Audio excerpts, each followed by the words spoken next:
Слышали такое выражение «человек ко всему привыкает»? Могли ли вы когда-нибудь представить, что вы привыкнете к войне?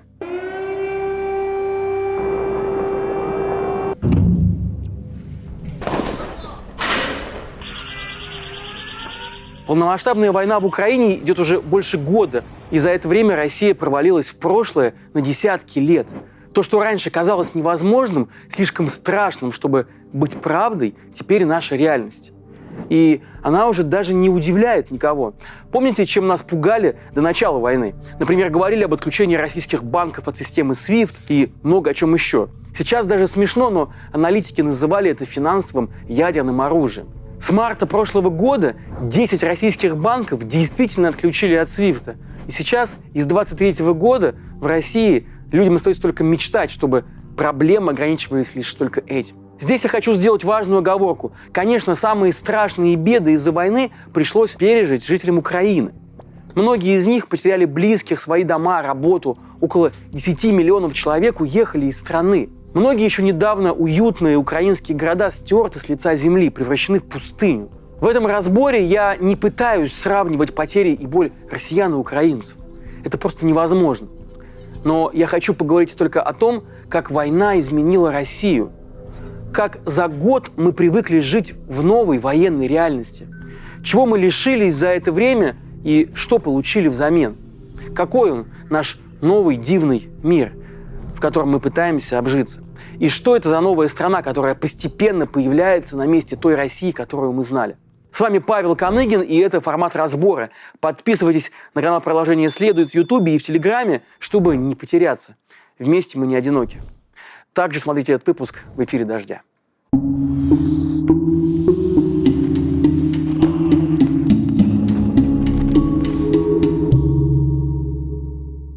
На улицы российских городов война пришла вскоре после 24 февраля. Сначала в виде плакатов с поддержкой так называемой СВО. Помните, как нас сначала удивляли огромные эти билборды с буквами Z и угрожающими надписями «Все у нас получится». Затем в городах установили баннеры с фотографиями российских военных, погибших в Украине. И эти мертвые начали рекламировать войну.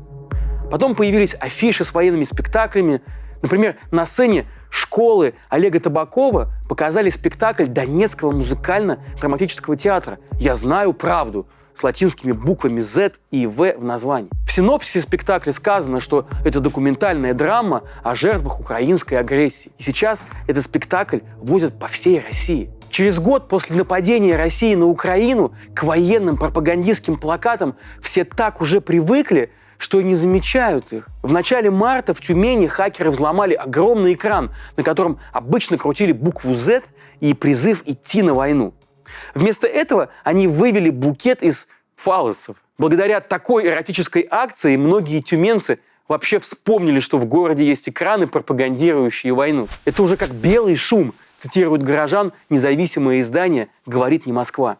Но вот ведь что. Как только мы привыкаем к каким-то атрибутам войны, появляются новые, еще более страшные. Примерно в 10 километрах от украинской границы есть небольшой город Шебекино Белгородской области. В центре, на месте снесенного кинотеатра, власти давно обещали открыть сквер, а установили там мраморные надгробия погибшим в Украине. Надгробия на фоне торгового центра с большой надписью «Мы всегда вам рады».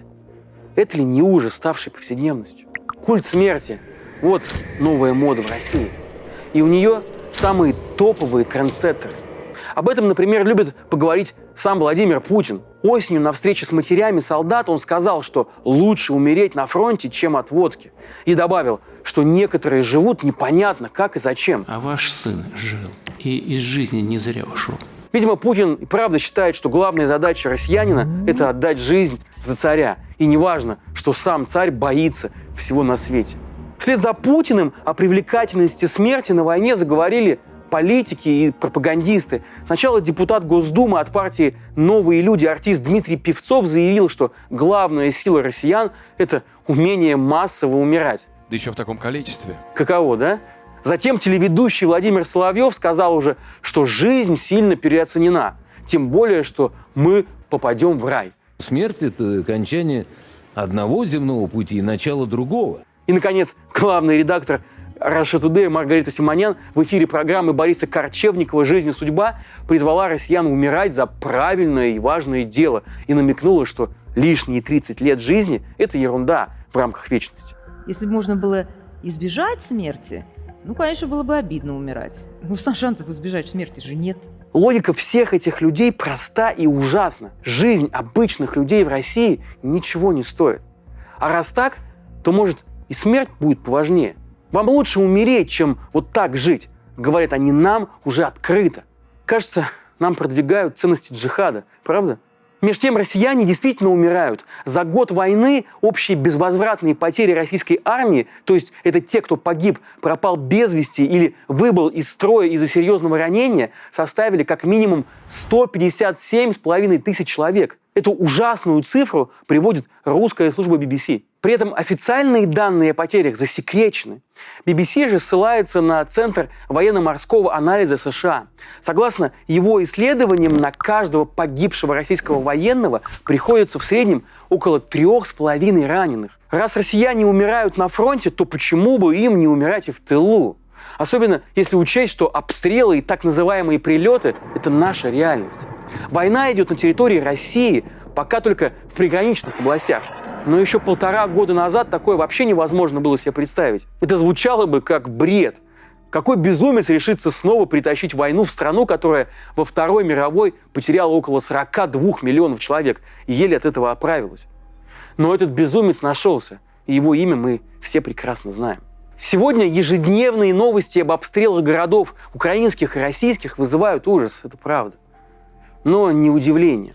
По подсчетам издания «Новая газета Европа» наших коллег, за 11 месяцев войны на территории России и Крыма от обстрелов погибли 36 человек, и еще 132 получили ранения.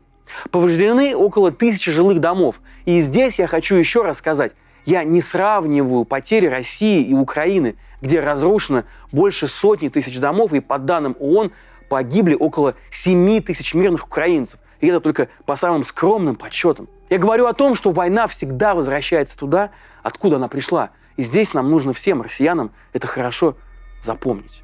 Чаще всего сейчас обстреливают приграничные села Белгородской, Курской и Брянской областей. Практически каждый день в местных пабликах появляются сообщения о том, что надо спуститься в убежище. В комментариях местные жители устало пишут, что сегодня громыхает особенно сильно. Небольшой поселок Теткино Курской области обстреливали минимум 15 раз.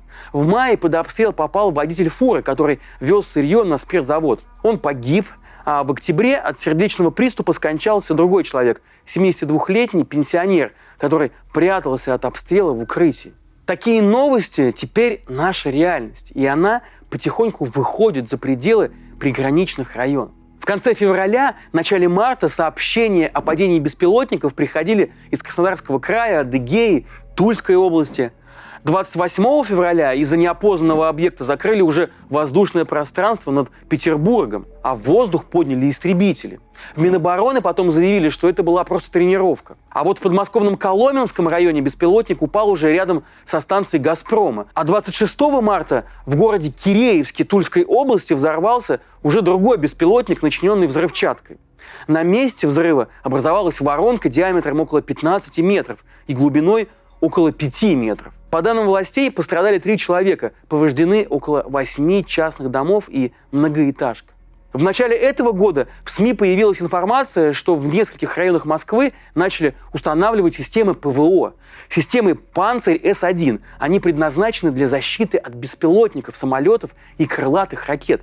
И их заметили на крышах здания Минобороны и офис-центра неподалеку от Кремля. Еще несколько комплексов увидели уже на здании около Главного управления МВД Москвы у метро улица 1905 года и станции метро Таганская. Системы противовоздушной обороны защищают и лично Путина. Но это как раз и неудивительно. Вы же помните, как Путин боялся коронавируса и на переговорах сидел вот за этим длинным гигантским столом. Кстати, он и сейчас садится на очень большое расстояние от своих собеседников, хотя ковида уже, казалось бы, и нет.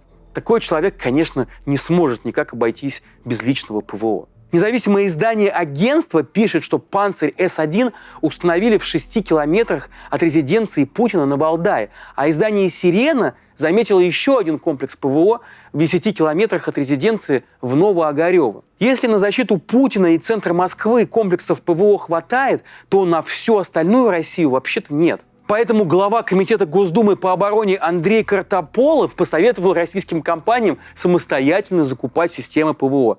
Каждая уважающая себя корпорация вполне может закупить и поставить на свои объекты. А в Брянске депутаты предложили внести расходы на ПВО уже в коммунальные платежи. Сообщение об этом сначала появилось на сайте областной думы, а потом исчезло. Но мы с вами все понимаем. Но и без ПВО на крышах, и без падающих беспилотников чувствуется, как Россию накрывает война. Это видно потому, как насилие постепенно становится нормой жизни. В марте кто-то выстрелил в витрину петербургского книжного магазина «Все свободны». На ней была надпись «Миру мир». Примерно тогда же в Подмосковье задержали мужчину с 2 автоматами. Он назвался наемником ЧВК «Вагнер». С одной стороны, можно подумать, что мы и правда возвращаемся в лихие 90-е, которыми так любит пугать Путин. А с другой, наше время по степени лихости явно уже превосходит эти самые 90-е. Дальше подобных новостей будет только больше. В 2022 году впервые за 20 лет в России на 4% выросло количество убийств и покушений. До этого уровень таких преступлений всегда снижался. Примерно с 32 тысяч в 2002 году до 7 с лишним тысяч в 2021. Убийств стало больше в регионах, которые граничат с Украиной, а также в Бурятии и в Москве. Эти данные приводит объединение адвокатов «Травмпункт». Казалось бы, 4% – это совсем немного, да? Но это сотни погибших людей, которые могли бы жить. Правозащитники Травмпункта связывают этот рост с войной в Украине. Они ссылаются на исследования, которые показывают рост уличного, домашнего и полицейского насилия после возвращения воевавших людей домой. При этом, по мнению властей, мы даже не имеем права называть вещи своими именами, так же, как и высказывать свое мнение, если оно не совпадает с официальной точкой зрения. Не согласен с чем-то? Закрой рот или пожалеешь. Вот что нам говорят. Мы привыкли, что почти каждую пятницу Минюст вносит новых людей и новые организации в список иноагентов. Мы уже не удивляемся громким именам в этом списке. Земфира – голос поколения для тех, кто родился в 80-е и 90-е, иностранный агент. Суперзвезда русской литературы, писатель Дмитрий Глуховский, чьи книги выходят миллионными тиражами, тоже иностранный агент и еще объявлен в федеральный розыск. Правозащитница Светлана Ганушкина, работой которой в других странах гордились бы, тоже иностранный агент. Разве что уехавшая из России Алла Пугачева еще не иноагент, но уже тоже враг. Так же, как и любимая многими артистка Лия Ахеджакова, которую лишили последней роли в театре «Современник». В России фактически введена военная цензура и работают репрессивные законы. Мы хорошо знаем, что можно писать и говорить, а что нельзя писать и говорить. Кому можно ставить лайки, а кому нельзя. Какие новости можно репостить, а какие слишком рискованно. Правда, граница этого «можно» всегда сужается. Уже сейчас лучше как следует задуматься, прежде чем решиться на, казалось бы, вполне невинные вещи. Например, лучше не ходить в неблагонадежные бары и не слушать неправильную музыку. В марте в московские заведения «Андердог» и «Лаверхин» пришли силовики. Причина – владельцы баров якобы собирали деньги на ВСУ, хотя в самих заведениях это отрицают. Полицейские, у которых с собой были электрошокеры и кувалды, включали песни «Шаманы», «Любе», а еще «Синий платочек» и «Хей, ой, да конь мой вороной» и заставляли посетителей подпевать. А одну из девушек даже заставили написать на двери «Z за Россию». Как пишет ОВД-инфо, силовики задержали 40 человек, большинство из которых отпустили из отдела после проверки их телеграммов. После всего этого владельцам баров «Андердог» и «Лаверхин» пришлось еще и извиняться перед полицейскими за трату их времени. Есть и другие дикие истории. Например, в марте на жителя Рязанской области Василия Большакова завели уголовное дело о дискредитации армии всего лишь из-за анекдота про отступление из Херсона. Анекдот, кстати, смешной. Сергей, а почему мы отступаем из Херсона? Володя, так ты же сам приказал освободить Украину от фашистов и нацистов. То есть, по мнению властей, нельзя не только критиковать ход войны и ее участников, но даже шутить про нее. Или вот ужасное дело против отца-одиночки из Тульской области Алексея Москалева. Я напомню, его 12-летняя дочь нарисовала антивоенный рисунок. И вскоре после этого в соцсетях Алексея нашли антивоенные посты и приговорили его к 2 годам лишения свободы. А дочь забрали в приют. Российская машина времени работает изо всех сил. У нас уже есть враги народа и их дети, которых отправляют в детские дома. Только вдумайтесь, могли ли вы представить себе такое еще 1,5 года назад? Понемногу возрождается еще одна советская людоедская практика – это карательная психиатрия. Телеграм-канал «Можем объяснить» обратил внимание, что сразу в нескольких регионах России людей из-за их антивоенной позиции забирали на принудительное лечение. Например, жителя Тверской области, который якобы собирался воевать на стороне Украины, признали невменяемым. И суд решил, что он нуждается в принудительном больничном лечении. Или вот бригада санитаров избила в СИЗО алтайскую журналистку Марию Пономаренко, которую уже приговорили к 6 годам колонии за фейки об армии. По ее словам, санитары били ее по голове, спине, животу и груди, а затем на несколько дней увезли в психиатрическую больницу. А активист из Новокузнецка Игорь Горланов попал в психиатрическую лечебницу после одиночного пикета против карательной же психиатрии. Давление на людей усиливается, и к этому тоже постепенно привыкаешь.